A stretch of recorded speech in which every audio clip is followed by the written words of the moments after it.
Hello पिलाମାନେ ଆଜି ଆମେ ଷଷ୍ଠ ଶ୍ରେଣୀ ସାହିତ୍ୟ ସୁଧା ପୁସ୍ତକରେ ଏକ ସୁନ୍ଦର ପର୍ବଟିଏ ପଢିବା। ତ ପର୍ବର ନାଁ ହେଉଛି ଉତ୍କଳ ସନ୍ତାନ। ତ ପର୍ବଟିକୁ ଆରମ୍ଭ କରିବା ପୂର୍ବରୁ ଚାଲ ଆମେ ପ୍ରଥମେ ଏହାର କବି ପରିଚୟ ବିଷୟରେ ଜାଣିବା। କବି ପରିଚୟ। ଏହାର କବି ହେଉଛନ୍ତି ମଧୁସୂଦନ ଦାସ। ସେ 1848 ମସିହାରେ ଜନ୍ମଗ୍ରହଣ କରିଥିଲେ ଏବଂ ମୃତ୍ୟୁବରଣ କରିଥିଲେ 1934 ମସିହାରେ। ଉତ୍କଳ ଗୌରବ ମଧୁସୂଦନ ଦାସ କଟକ ଜିଲ୍ଲାର ସତ୍ୟଭାମପୁରଠାରେ ଜନ୍ମଗ୍ରହଣ କରିଥିଲେ। କେଉଁଠାରେ ନା କଟକ ଜିଲ୍ଲାର ସତ୍ୟଭାମପୁରଠାରେ। ସେ ଉତ୍କଳ ପ୍ରଦେଶ ଗଠନର ମୁଖ୍ୟ ପୁରୋଧା ଥିଲେ। ଓଡ଼ିଶାରେ ସେ ମଧୁ ବାରିଷ୍ଟର ନାମରେ ପରିଚିତ ଥିଲେ। ଓଡ଼ିଶାରେ କେଉଁ ଭାବରେ ପରିଚିତ ଥିଲେ ନା ମଧୁ ବାରିଷ୍ଟର ନାମରେ। ଉତ୍କଳ ସନ୍ତାନ, ଜାତି, ଇତିହାସ, ଜନନୀର ଉକ୍ତି ଆଦି ତାଙ୍କର ସାରସ୍ୱତ ସୃଷ୍ଟି।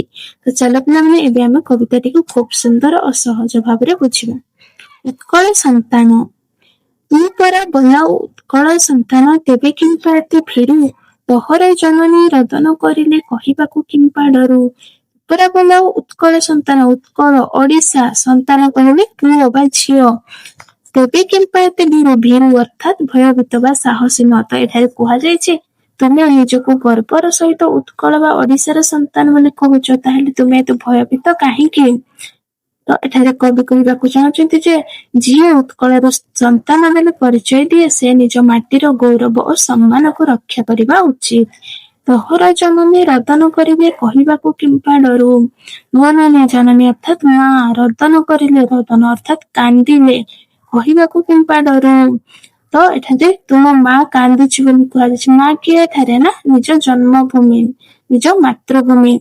ତ ଏଠାରେ ଜନ୍ମଭୂମି ନିଜ ପୁଅର ଭୀରୁତା ଓ ଦୁର୍ବଳତା ଦେଖି ଦୁଃଖ ପାଉଛି। ସତ କଥା କହିବାକୁ କିମ୍ବା ନିଜ କର୍ତ୍ତବ୍ୟ ପାଳନ କରିବାକୁ ତୁମେ କାହିଁକି ଡରୁଛ ବୋଲି କୁହାଯାଇଛି। ତ ନେକ୍ସଟ ଦେଖିବା। ତପୂର୍ବ ପୁରୁଷେ ଜୟ କରିଥିଲେ ଗଙ୍ଗାଠାରୁ ଗଦାବରୀ, ତାଙ୍କରି ଔରସେ ଜନ୍ମ ହୋଇ ଦୁହି କେଉଁ ଗୁଣେ ତାଙ୍କୁ ସରି। ତପୂର୍ବ ପୁରୁଷେ ତ ପୂର୍ବଜମାନେ ଜୟ କରିଥିଲେ, ଜିତିଥିଲେ ଗଙ୍ଗାଠାରୁ ଗୋଦାବରୀ। ତ ପିଲାମାନେ ଗଙ୍ଗାଠାରୁ ଗୋଦାବରୀ କେବଳ ଦୁଇଟି ନଦୀର ନାମ ନୁହେଁ, ଏହା ଭାରତର ବିଶାଳ ଅଞ୍ଚଳର ପ୍ରତୀକ। ତ କବି ଏଠାରେ କହିବାକୁ ଚାହୁଁଛନ୍ତି ଯେ ତୁମର ପୂର୍ବପୁରୁଷମାନେ ଏତେ ସାହସୀ ଓ ପରାକ୍ରମୀ ଥିଲେ ଯେ ସେମାନେ ଗଙ୍ଗା ନଦୀ ଠାରୁ ଗୋଦାବରୀ ନଦୀ ପର୍ଯ୍ୟନ୍ତ ବିସ୍ତୃତ ଅଞ୍ଚଳରେ ବିଜୟ ଲାଭ କରି ଉତ୍କଳର ଯଶ ଓ ଗୌରବକୁ ବଢାଇଥିଲେ। ତାଙ୍କରି ଔରସେ ଜନ୍ମ ହୋଇଥିଲେ କେଉଁ ଗୁଣେ ତାଙ୍କୁ ସରି। ଔରସ, ଔରସ ଅର୍ଥ କଣ ନା ଔରସ ହଉଛି ନିଜ ବଂଶରେ ଜନ୍ମ ହେଇଥିବା ସନ୍ତାନ। ଜନ୍ମ ହୋଇଥିବା କେଉଁ ଗୁଣେ ତାଙ୍କୁ ସରି, କେଉଁ ଗୁଣେ ତାଙ୍କୁ ସରି, କେଉଁ ଗୁଣ ତାଙ୍କୁ ସମାନ ହେବା ବା ତୁଲ୍ୟ ହେବା। ସରି ଅର୍ଥ ସମାନ ବା ତୁଲ୍ୟ। ତ ଏଠାରେ କବି କହୁଛନ୍ତି ତୁମେ ସେଇ ମହାନ ଓ ବୀର ପୂର୍ବପୁରୁଷ ମାନଙ୍କର ବଂଶରେ ଜନ୍ମ ନେଇଛ, କିନ୍ତୁ ସେମାନଙ୍କ ପରି ସାହସ, ବୀରତା, ଦେଶପ୍ରେମ ଓ ତ୍ୟାଗର ଗୁଣ ତୁମ ମଧ୍ୟରେ ଅଛି କି ବୋଲି ପଚାରୁଛନ୍ତି। ତ ଏଠାରେ କବି ଉତ୍କଳର ସନ୍ତାନ ମାନଙ୍କୁ ପ୍ରଶ୍ନ ପଚାରୁଛନ୍ତି। କହୁଛନ୍ତି ମହାନ ପୂର୍ବପୁରୁଷଙ୍କର ବଂଶଧର ହୋଇ କେବଳ ଗର୍ବ କଲେ ଚଳିବ ନାହିଁ, ସେମାନଙ୍କ ଉତ୍ତମ ଗୁଣକୁ ମଧ୍ୟ ଅନୁସରଣ କରିବା ଆବଶ୍ୟକ ବୋଲି କହୁଛନ୍ତି। ତୁ ମନେ ଭାବୁଛୁ ତୋଷାମଦ କରି ବଢାଇବୁ ଜାତି ମାନ। ତୁ ମନେ ଭାବୁଛୁ ତୋଷାମଦ କରି, ତୋଷାମଦ ଅର୍ଥ ଏଠାରେ କଣ? ତୋଷାମଦ ଅର୍ଥ ହଉଛି ମିଛ ପ୍ରଶଂସା। ବଢାଇବୁ ଜାତିମାନ, ଜାତିମାନ ଜାତିର ସମ୍ମାନ ବା ଗୌରବ। ଏଠାରେ କୁହାଯାଇଛି, କବି ଏଠାରେ କହୁଛନ୍ତି ତୋଷାମଦ, ତୋଷାମଦ ଅର୍ଥ ହଉଛି ସ୍ୱାର୍ଥ ପାଇଁ କାହାରି ମିଛ ପ୍ରଶଂସା କରିବା। କବି କହୁଛନ୍ତି ଯେ ଏଭଳି କରି କେବେ ବି ଦେଶ କିମ୍ବା ଜାତିର ସମ୍ମାନ ବଢେ ନାହିଁ। ଜାତିର ସମ୍ମାନ ବଢେ ପରିଶ୍ରମ, ସାହସ, ସତ୍ୟନିଷ୍ଠା ଓ ତ୍ୟାଗ ଭଲ କାମ ଦ୍ୱାରା ବଢିଥାଏ। ତୋଷାମଦିଆର କୁକୁର ପ୍ରକୃତି ଅଇଁଠା ପତରେ ଧ୍ୟାନ। ତୋଷାମଦିଆ, ତୋଷାମଦିଆ କହିଲେ କିଏ ନା ଯିଏ ମିଛ ପ୍ରଶଂସା କରି, ମିଛ ପ୍ରଶଂସା କରୁଥିବା ବ୍ୟକ୍ତି। କୁକୁର ପ୍ରକୃତି ଅଇଁଠା ପତରେ ଧ୍ୟାନ। ତ ପିଲାମାନେ କବି ଏଠାରେ ସେ ମିଛ ପ୍ରଶଂସା କରୁଥିବା ବ୍ୟକ୍ତିଙ୍କୁ କୁକୁର ସହିତ ତୁଳନା କରିଛନ୍ତି। ଯେମିତି କୁକୁର ସବୁବେଳେ ଅଇଁଠା ପତର ଉପରେ ନଜର ରଖିଥାଏ, ସେହିପରି ତୋଷାମଦିଆ ଲୋକ ନିଜର ସ୍ୱାର୍ଥ ପାଇଁ ବଡ ଲୋକଙ୍କୁ ଖୁସି କରିବାରେ ବ୍ୟସ୍ତ ରହିଥାଏ। ତ କବି କହୁଛନ୍ତି ଯେ ତୋଷାମଦ ମଣିଷର ସମ୍ମାନକୁ ହ୍ରାସ କରିଥାଏ। ତ ନେକ୍ସଟ ଦେଖିବା। ଜାତିର ଉନ୍ନତି ସେ କାହୁଁ କରିବ, ସ୍ୱାର୍ଥେ ଯାର ବ୍ୟସ୍ତ ମନ। ଶାଗୁଣା ବିଲୁଆ ଚିକିତ୍ସକ ହେଲେ ସବୁ କି ପାଇବେ ପ୍ରାଣ। ଜାତିର ଉନ୍ନତି ସେ କାହୁଁ କରିବ, ସ୍ୱାର୍ଥେ ଯାର ବ୍ୟସ୍ତ ମନ। ଜାତି ଜାତି ଅର୍ଥାତ୍ ଏଠାରେ ଦେଶ ବା ଜନସମାଜକୁ ବୁଝଉଛି।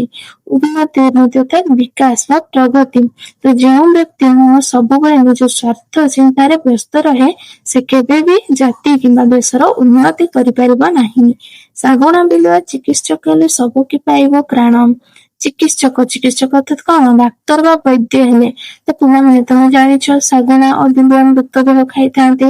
ସେମାନେ ଯଦି ନିଜକୁ ଚିକିତ୍ସକ ବୋଲି କହନ୍ତି ତଥାପି ସେମାନେ କେବେ ସବୁକୁ ଜୀବନ ଦେଇପାରିବେ ନାହିଁ।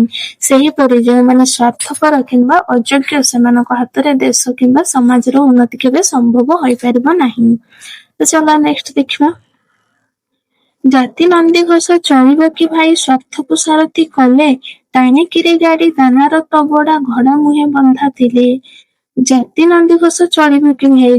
ଜାତି ନନ୍ଦିଘୋଷ। ତ କବି ଏଠାରେ ଜାତିକୁ ରଥ ସହିତ ତୁଳନା କରିଛନ୍ତି। ଯେପରି ରଥକୁ ଠିକ ଦିଗରେ ନେବା ପାଇଁ ଜଣେ ଦକ୍ଷ ସାରଥି ଦରକାର, ସେହିପରି ଜାତିକୁ ଉନ୍ନତିର ପଥରେ ନେବା ପାଇଁ ନିଃସ୍ୱାର୍ଥ ସଚ୍ଚୋଟ ଓ ଦେଶପ୍ରେମୀ ଆବଶ୍ୟକ। ଯଦି ସାରଥୀର ସ୍ଥାନରେ ସ୍ୱାର୍ଥ ବସିଯାଏ ତେବେ ଜାତି ବା ସମାଜର ଉନ୍ନତି କେବେ ସମ୍ଭବ ହୋଇପାରିବ ନାହିଁ। ଟାଣିକିରି ଗାଡ଼ି ଦାନାର ତବଡ଼ା ଘଡ଼ ମୁହେଁ ବନ୍ଧା ଥିଲେ। ଦାନା ଅର୍ଥ ଏଠାରେ ଘୋଡ଼ାର ଖାଦ୍ୟ। ତବଡ଼ା ଅର୍ଥ କଣ? ତବଡ଼ା ହଉଛି ଖାଦ୍ୟ ରଖିବା ଥଳି। ତ ଏଠାରେ କୁହାଯାଇଛି ଯେପରି ଘୋଡ଼ାର ମୁହଁରେ ଦାନାର ଥଳି ବାନ୍ଧିଦେଲେ ସେ ନିଜ ଖାଦ୍ୟରେ ବ୍ୟସ୍ତ ରହି ଗାଡ଼ି ଟାଣିବା କଥା ଭୁଲିଯାଏ, ସେହିପରି ଯେଉଁ ଲୋକ କେବଳ ନିଜ ସ୍ୱାର୍ଥ ମନ ଓ ଲୋଭ ପଛରେ ଦୌଡ଼ନ୍ତି ସେମାନେ ଦେଶ ଓ ଜାତିର ଉନ୍ନତି ପାଇଁ କାମ କରିପାରନ୍ତି ନାହିଁ। ବୁଝିଗଲା? ଚାଲ ନେକ୍ସଟ ଦେଖିବା। ଉଠରେ ଉଠରେ ଉତ୍କଳ ସନ୍ତାନ, ଥିବୁ ତୁ କେତେ ଗୁଣୀ, ପୂରୁବ ଗୌରବ ପୂରୁବ ସାହସ ପଡ଼ିବ କି କେବେ ମନେ। ଉଠରେ ଉଠରେ ଉତ୍କଳ ସନ୍ତାନ, ଓଡ଼ିଶାର ପୁଅ ଝିଅମାନେ, ଉଠିବୁ ତୁ କେତେ ଦିନେ। ପୂରୁବ ଗୌରବ ପୂରୁବ ସାହସ। ପୂରୁବ ଗୌରବ ଅର୍ଥାତ୍ ପୂର୍ବ ବା ସେ ଅତୀତର ଯଶ ବା ସମ୍ମାନ। ପୂରୁବ ସାହସ ପଡ଼ିବ କି କେବେ ମନେ ପଡ଼ିବ କି। ତ ଏଠାରେ କହୁଛନ୍ତି ହେ ଓଡ଼ିଶାର ସନ୍ତାନ ମାନେ ଆଉ କେତେ ଦିନ ସହି ରହିବ। ତୁମେ ପୂର୍ବ ପୁରୁଷ ମାନଙ୍କ ଗୌରବ ଓ ବୀରତାର କଥା କେବେ ତୁମ ମନକୁ ଆସିବ ବା କେବେ ମନେ ପଡ଼ିବ। ତ କବି ଯୁବପିଢ଼ିଙ୍କୁ ଆହ୍ୱାନ ଏଠି କରୁଛନ୍ତି। ସେ କହୁଛନ୍ତି ଆଉ ଅଳସୁଆ ହୋଇ ରୁହନି, ଜାଗ୍ରତ ହୁଅ। ତୁମର ପୂର୍ବପୁରୁଷ ମାନେ ସାହସୀ, ବୀର ଓ ଗୌରବମୟ ଥିଲେ। ସେମାନଙ୍କ ଆଦର୍ଶକୁ ମନେ ପକାଇ ଦେଶ ଓ ଜାତିର ଉନ୍ନତି ପାଇଁ କାମ କର। ତୋହର ଜନନୀ ବୀର ପ୍ରସବିନୀ ଧୂଳିରେ ପଡ଼ିଛି ଦେଖ। ତୋହର ଜନନୀ ଅର୍ଥାତ୍ ମା, ଏଠାରେ ମାତୃଭୂମି ଓଡ଼ିଶାକୁ କୁହାଯାଉଛି। ବୀର ପ୍ରସବିନୀ ଅର୍ଥ ହଉଛି ବୀର ସନ୍ତାନ ମାନଙ୍କୁ ଜନ୍ମ ଦେଇଥିବା ମା। ଧୂଳିରେ ପଡ଼ିଛି ଦେଖ। ଧୂଳିରେ ପଡ଼ିଛି ଅର୍ଥାତ୍ ଅବହେଳିତ ଅପମାନିତ ଅବସ୍ଥାରେ ଅଛି। ତ ପିଲାମାନେ କବି ଓଡ଼ିଶାକୁ ବୀର ପ୍ରସବିନୀ ଜନନୀ ବୋଲି କହିଛନ୍ତି, କାରଣ ଏହି ମାଟି ଅନେକ ବୀର ଜ୍ଞାନୀ ଓ ମହାନ ବ୍ୟକ୍ତିଙ୍କୁ ଜନ୍ମ ଦେଇଛି। କିନ୍ତୁ ବର୍ତ୍ତମାନ ଏହି ମାତୃଭୂମି ଅବହେଳିତ ଅବସ୍ଥାରେ ଅଛି। ଏହା ଦେଖି କବିଙ୍କ ମନ ଦୁଃଖରେ ଭରି ଯାଇଛି। ଚାଲ ନେକ୍ସଟ ଦେଖିବା। ଜନସମାଜରେ ଏମହି ମଧ୍ୟରେ କିପରି ଦେଖାଉ ମୁଖ, ପୂର୍ବ ପୁରୁଷ ସ୍ୱର୍ଗଧାମେ ଥାଇ ଭୋଗୁଛନ୍ତି ମନସ୍ତାପ, ତାଙ୍କରି ଜୀବନ କରି ବିସ୍ମରଣ କରୁଛୁ ତୁ ମହାପାପ। ଜନସମାଜରେ ଏମହି ମଧ୍ୟରେ, ମହି ଅର୍ଥାତ୍ ପୃଥିବୀ ମଧ୍ୟରେ କିପରି ଦେଖାଉ ମୁଖ। ତ କବି ଓଡ଼ିଶାର ସନ୍ତାନ ମାନଙ୍କୁ ପ୍ରଶ୍ନ କରୁଛନ୍ତି ଆମ ମାତୃଭୂମି ଏପରି ଅବସ୍ଥାରେ ଥିବା ବେଳେ ଆମେ ଅନ୍ୟମାନଙ୍କ ସାମ୍ନାରେ ଗର୍ବର ସହିତ କିପରି ମୁହଁ ଦେଖାଇବା। ତ ପୂର୍ବ ପୁରୁଷ ସ୍ୱର୍ଗଧାମେ ଥାଇ ଭୋଗୁଛନ୍ତି ମନସ୍ତାପ ଅର୍ଥାତ୍ ମାନସିକ ଦୁଃଖ ବା ଅନୁତାପ କରୁଛନ୍ତି। ତାଙ୍କରି ଜୀବନ କରି ବିସ୍ମରଣ ଅର୍ଥାତ୍ ଭୁଲିଯିବା। କରୁଛୁ ତ ମହାପାପ, ବହୁତ ବଡ଼ ପାପ। ତ ଆମର ପୂର୍ବପୁରୁଷ ମାନେ ଦେଶ ଓ ଜାତି ପାଇଁ ଅନେକ ତ୍ୟାଗ ଓ ବୀରତାର ପରିଚୟ ଦେଇଥିଲେ। ସେମାନଙ୍କ ଗୌରବମୟ ଇତିହାସ ଆମ ପାଇଁ ଗର୍ବର ବିଷୟ। କିନ୍ତୁ ଯଦି ଆମେ ସେମାନଙ୍କ ଆଦର୍ଶକୁ ଭୁଲି ଯାଇ କେବଳ ନିଜ ସ୍ୱାର୍ଥରେ ଲାଗି ରହିବା ତେବେ ସ୍ୱର୍ଗରେ ଥିବା ଆମ ପୂର୍ବପୁରୁଷ ମାନେ ମଧ୍ୟ ଦୁଃଖିତ ହେବେ। ତାହା ଆମର ବହୁତ ବଡ଼ ପାପ ହେବ। ତ ପିଲାମାନେ ଆଶା କରୁଛି ଭିଡ଼ିଓଟି ତମମାନଙ୍କୁ ଭଲ ଲାଗିଥିବ। କ୍ଲାସଟି ଭଲ ଲାଗିଥିଲେ ନିହାତି ଭାବରେ ଲାଇକ୍, ସେୟାର ଏବଂ ସବସ୍କ୍ରାଇବ କରନ୍ତୁ। ଧନ୍ୟବାଦ।